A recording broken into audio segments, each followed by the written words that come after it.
ಮರ್ಸಿಲೆಸ್ಲಿ ಯಾವುದೇ ಮುಲಾಜಿಲ್ಲದೆ ಯಾವುದೇ ಪ್ರಾಪರ್ಟಿ ಆಗಿರ್ಬೋದು, ಯಾರದೇ ಪ್ರಾಪರ್ಟಿ ಆಗಿರ್ಬೋದು, ಅದನ್ನ ಡೆಮಾಲಿಷನ್ ಮಾಡಿ ನೀರು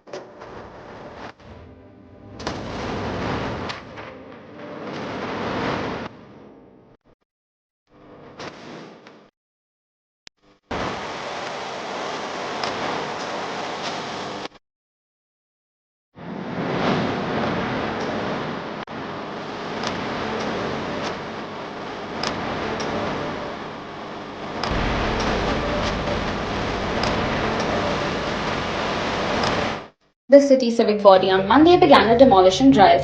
A team of the Brihad Bengaluru Mahanagarika Palike initiated the exercise at 8 places, which were allegedly causing flooding in and around Bellandur in Mahadevapura zone, according to news agency. Havoc caused by rain-triggered floods in parts of Bengaluru.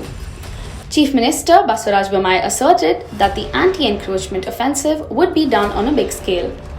ನಾನು ಮೊದಲನೇ ದಿವಸ ಸ್ಪಷ್ಟವಾಗಿ ಹೇಳಿದ್ದೀನಿ, ಯಾರು ರಾಜಕಾಲುವೆ ಮೇಲೆ ಕಟ್ಟಡ ಕಟ್ಟಿದ್ದಾರೆ, ಯಾರು ರಾಜಕಾಲುವೆ ನೀರು ಹರಿಯೋದಕ್ಕೆ ತೊಂದರೆ ಆಗಿದೆ, ಮತ್ತು ಕೆಲವರು ತಮ್ಮ ಲೇಔಟಲ್ಲಿ ಇದರಲ್ಲಿ ರಾಜಕಾಲುವೆಯಲ್ಲಿ ಮನೆ ಕಟ್ಟಿದ್ದಾರೆ, ಇನ್ನು ಕೆಲವರು ರಾಜಕಾಲುವೆಯಲ್ಲಿ ಅದನ್ನು ಸಣ್ಣದು ಮಾಡಿ ಕಟ್ಟಿ ಅದನ್ನು ಕ್ಲೋಸ್ ಮಾಡಿದ್ದಾರೆ.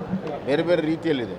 ಅದೇನೇ ಇದ್ದರೂ ಕೂಡ ನ್ಯಾಚುರಲ್ ಡ್ರೈನ್ ಎಲ್ಲಿದೆ, ರೈನ್ ವಾಟರ್ ಡ್ರೈನ್ ಎಲ್ಲಿದೆ, ಯಾವುದೇ ಅಡ್ಡಿ ಬಂದರೆ ಅವುಗಳನ್ನು ತೆಗೆಯೋದಕ್ಕೆ ಸ್ಪಷ್ಟವಾದ ಸೂಚನೆಯನ್ನು ಕೊಟ್ಟಿದ್ದೀನಿ.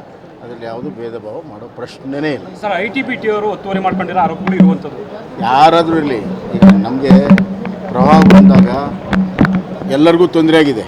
ITBTಯವ್ರಿಗೂ ತೊಂದರೆ ಆಗಿದೆ, ಜನಸಾಮಾನ್ಯರಿಗೂ ತೊಂದರೆ ಆಗಿದೆ, ರಸ್ತೆಯಲ್ಲಿ ಪ್ರಯಾಣ ಮಾಡೋರು ತೊಂದರೆ ಇದೆ, ತಳಹಂತದಲ್ಲಿ ಮನೆ ಇದ್ದರೂ ತೊಂದರೆ ಆಗಿದೆ. ಅದು ಹೋಗಬೇಕಾದ್ರೆ ಈ ತೆರವುಗೊಳಿಸುವಂಥದ್ದು ಅವಶ್ಯಕತೆ ಇದೆ.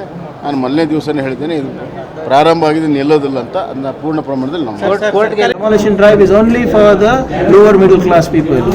What happened to the villas? Why haven't they been notified? Where is the they wanted to bring that bulldozer Raj, right? The UP model. What happened to the UP model now? Where is it now?